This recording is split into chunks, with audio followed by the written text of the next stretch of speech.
If you're concerned about a weak core, then here are a few simple tweaks you can make in your yoga practice to help improve your core strength. And the best part is these are small changes that don't require you to do anything too crazy or overly complicated. And you're probably already familiar with a lot of these poses, so let's dive in and take a look at how to improve your core strength with a few simple changes. Find your perfect boat pose. Let's figure out a good boat pose that works for your body and your ability level. The goal here isn't to force yourself into a more advanced version of boat.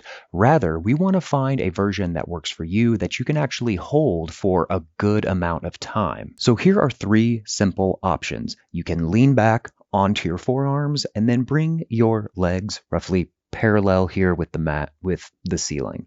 Second option is that you can come up, balancing there on your bottom, and then shins, still more or less parallel there.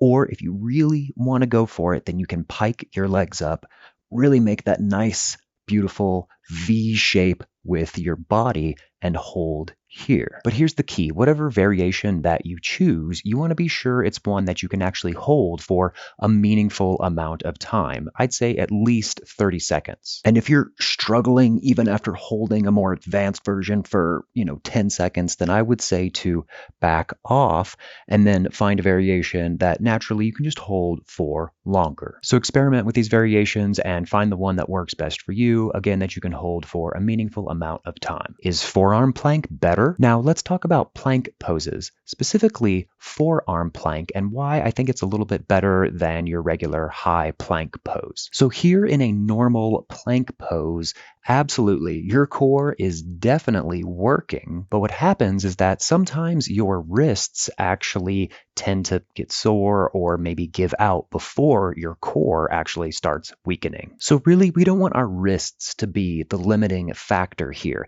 If you come down to your forearms, you have a lot more stability and your wrists aren't going to be paying the price. So you can still get all of the core building benefits with a lot more support by simply being here on your forearms. If your wrists are nice and strong and you can hold plank forever, then great.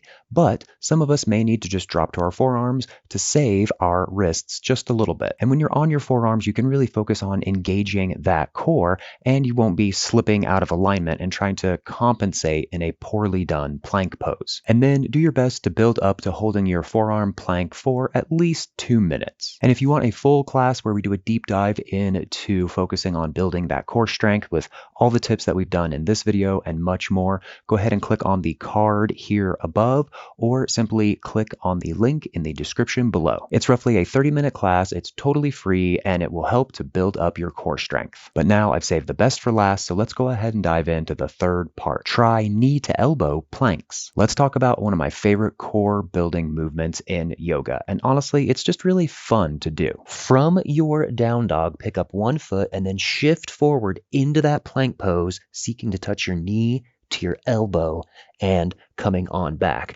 Obviously, you will be switching sides between these, but this offers a lot more of that mind-body connection, helps with stability through your movement. You can even do it here in your forearm plank and try to bring that knee up to your elbow. And this has 3 big benefits. First off is that, yes, it's going to help to build your core strength because it really takes a lot of that inner stabilization there to make this movement happen. And second, it's just fun. It adds a little bit of some dynamic movement into your practice to help to spice things up. And third, if you have any desire to do arm balances down the road, this is an excellent way to help prepare for that. It teaches you that forward shift and that core stabilization that you're going to need for poses like crow or even flying pigeon when you start to get into those arm balances. Start slow, start easy, maybe 5 to 10 reps on each side. Just remember, don't hold your breath. Breathe with these movements as you're flowing. This is really a simple addition you can add into your yoga practice that is going to pay off big time down the road as your overall yoga practice advances. Again, if you'd like a full class where we cover all the tips that we've done in this video and a lot more, then simply click on the video here or open up the description below and find the link in the description Thank you for being here. Subscribe, and I'll see you in a video soon.